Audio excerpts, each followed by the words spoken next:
you can enhance the effectiveness of your small group meetings through storytelling. Before we get into looking at the actual application of storytelling in a small group setting, let's look at another aspect of the story seat so we can dig a bit deeper into what it means to have a good solid story. If you remember from last time, we have this circle that represents story. Inside the circle we have character, goals, conflict, and values. Each one of those adding to each other creates a very effective story. Today I'd like to focus on character. How do we build character? Because it's so important to have a good character in a story, because if a character is believable, then the audience or the reader will get engaged with the story because they like the character. If the character is very unlikable, that also will work, but the character has to be interesting. So how can we create believable, interesting characters? Let's look at 4 different things that if you add this into your character as you're building character in your stories, your character will be fleshed out and will be more developed and interesting. The first is the who, what. Who is your character? What's their name? Names are actually very important. Names tell us things, especially if you think about the Bible. Names often actually meant something. You can give a character in your own story a name with meaning, and then that will enrich your story. Also, what is your character? Is your character human? Is your character a donkey? Is your character an angel? What is your character? If your character is a Bible story character, then what kind of person is your character? What era did they come from? What did they look like? Enrich it by knowing who the character was and what kind of attributes the character had. Next, form and function. Basically, what does your character do? What does your character look like? What form does your character take? Is your character really neat and tidy, or is your character shaggy and messy? Is your character, what job does your character have? The function of your character. Is your character a hard worker? Is your character lazy? So how does your character function in their world? So the who, the what, the form, the function, then you can move on to the character's character. Now, what I'm talking about is what kind of person, or if they aren't a person, what kind of personality does this person have? Take a snapshot, a one-word snapshot of your character. What would it be? Funny? Sad? Intelligent? Once you have that one-word snapshot of your character's character, you can build the rest of the character around that, remembering to stay true to that core characteristic of your character, and that will enhance the believability and also the ease of telling the story of that character, because you'll remember to always fall back on, but she was a very happy young girl, or whatever attribute you've given to your character. And then finally, backward forward, which is what's the backstory of your character?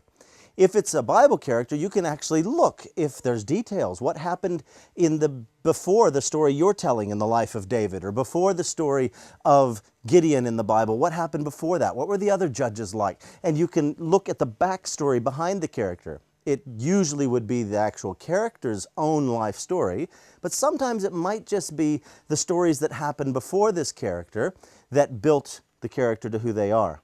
But in your own stories, if you're creating a story and you want to create a backstory, or you want your character to be interesting and believable, a backstory does that brilliantly, because suddenly you have a wealth of information in your mind about where that character's been, where they've come from, who they were before they are who they are now, and it enriches the believability of your character, because just like you and I, we have a backstory because we're real. So if we want our stories to feel real, we need to give a backstory to our characters, even if we don't tell people the whole backstory. And then forward, look forward. What is the goal of your character? What would your character like to become? What would your character head towards? If your character could be anyone or do anything, where would your character be in 5 years, 10 years? Develop kind of a picture of the character's direction in life, where they've come from, where they're heading, and who they are now. And those 4 things together, 8 things together, will help you enrich and build a strong character, which will give you a strong story. So now let's have a look in a small group setting. What are we going to do if we come into a small group and we want to captivate people's attention? We want them to get involved in the small group. Well, we know story is the most effective way to capture people's imagination, to get them involved in a thought process, because they identify with it and they become interested. But If you just told a story, like at the beginning of this workshop where I told the story of the BMW driver and of Matt's reaction to that story, saying, I want to be the BMW driver.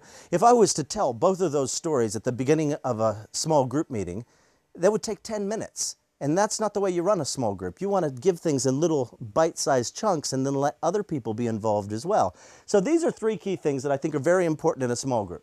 Listen first. Listen, look around, who's there? Listen to their story, and often we ask, how's your week been? How have things been going? And you listen to other people, get the group dynamic, and then you'll understand, are the stories I've planned to tell tonight in running my small group, are they going to fit in? Or if they kind of would, how can I adapt the story so that it meets her needs or his need? And you can be thinking about this in the background in your mind while you're listening to them unpack their week or tell their own life stories, and you can think, I know a story that will enrich this small group experience. The next one is to add value. Don't play the one-up game in small groups. It's fun when you're sitting around the table with friends and they say, oh, I had a horrible accident and this happened, and you say, ooh, I had one even worse than that. And we play the one-up game and we keep one-upping each other, which is a common conversation thing that's just a fun way to keep a conversation going. But it's a great way to completely derail a small group, because the point isn't to have the best story in the room.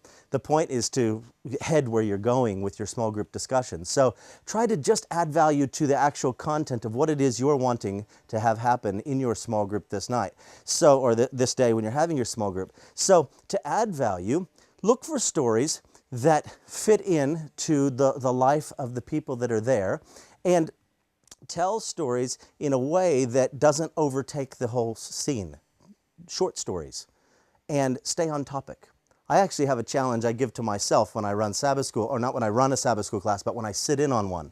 I'm the Sabbath school director in my conference, and so I go to a lot of Sabbath school classes, and of course they say, what do you think? And I've made this deal with myself. I'm not going to say anything more than just one sentence in a Sabbath school class until I have a story or a parable that fits in to what the teacher's trying to say, and I can add value to what that teacher's trying to say in the small group. So even just as a participant in a small group, you can be thinking, how can I add value to what's happened here?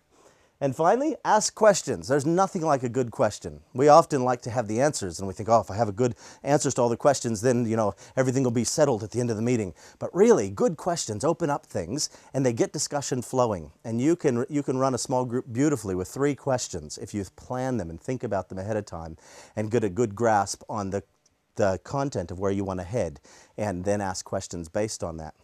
Now, when we look back at the story of the BMW driver, if I was going to use that in a small group, I wouldn't tell the 2 stories together. I'd tell them separately. And as I was telling them, I would be thinking to myself, how can I tell these stories in a way that gets people involved? So I'd probably start the small group with an activity. There's an interesting word in Greek, icon, E-I-K-O-N, or we would spell it I-C-O-N. And it's the same word. It means image. The icons on your computer are images. Great question I would ask in a small group. When you get double-clicked, what do you open up? That's a fantastic question to lead into a discussion about, I want to be the BMW driver. I double-clicked the BMW driver, and he opened up this beautiful picture of Jesus. Matt got double-clicked when that dog jumped on him, and he thought, I want to be the BMW driver. So it opened up that file on his hard drive, on his computer. So when you get double-clicked, who do you open up? And we know the end goal of the Christian life is we want to always open up a picture of Jesus. And so how can we connect ourselves through to Jesus so that when we have a moment in time where we're able to share with someone else, we can, and we can show them Jesus. Now, when we're teaching faith, there's 4 aspects I like to talk about, and I think that they're all important aspects of faith. We're good at doing the head knowledge. Do you agree with this? Yes, I agree. Good.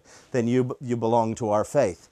But there's also the heart, which is, how does this make you feel? How does this give you assurance? How does this give you joy in your life? The heart of faith. Then there's the hands of faith. What does this make you want to do? What does it make you want to become? How does it make you want to change your life or do something new? The hands of faith. And then finally, there's the horizons of faith. How does this change the way you see yourself, or the way you see your God, or the way you see your neighbor? How does it broaden the horizons of what you're looking at? You can build stories on each aspect of those, and those are great topics for a small group. So I would challenge you to enhance the effectiveness of your small group through the power of story.